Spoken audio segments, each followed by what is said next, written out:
আসসালামু আলাইকুম। আজকে একটা জিনিস মাথায় আসলো, বর্তমানে যেটা দেশে চলতেছে আর কি, যে বিসিবির পরিচালক নাজমুল সাহেব একটা সত্য কথা বলছেন। আর এই সত্য কথা বলার কারণে আমাদের ক্রিকেটাররা ওনার উপর ক্ষিপ্ত এবং ওনাকে পদত্যাগের জন্য তারা দাবি জানাচ্ছে।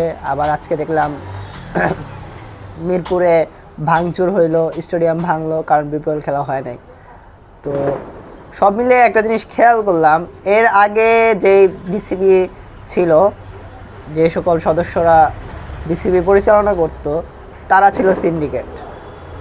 আর এই কারণে তখন মাশরাফি ভাই, মুশফিক ভাই, মাহমুদুল্লাহ ভাই, তামিম ভাই, সাকিব ভাই, ওনাদের যে একটা টিম ছিল, ওনাদের যে একটা বন্ডিং ছিল, তারা চাইলে একটা কাপ আনতে পারতো। কিন্তু এর আগে কাপটা আনতে পারে না শুধুমাত্র তখনকার পরিচালকদের কারণে।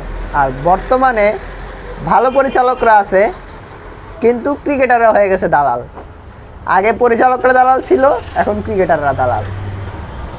এই কারণে এখনও, আগেও কাপ আসে নাই, এখনও ভবিষ্যতে কাপ আসার কোনো সম্ভাবনা নাই। তবে ক্রিকেটার ভাইরা নিজেদেরকে নিয়ে অনেক অহংকার করে। তারা মনে করে যে দেশে তারা ছাড়া আর কোনো ক্রিকেটার নাই। কিন্তু দেশে লক্ষাধিক ক্রিকেটার শুধু একটা সুযোগের অপেক্ষায় আছে আর কি। তারা চায় তাদেরকে একটা সুযোগ দেওয়া হোক, অথচ তারা টাকার বিনিময়ে, যারা এখন আছে তারা বেশিরভাগই টাকার বিনিময়ে জয়েন করছে। কয়জন খেলা দিয়ে জয়েন করছে?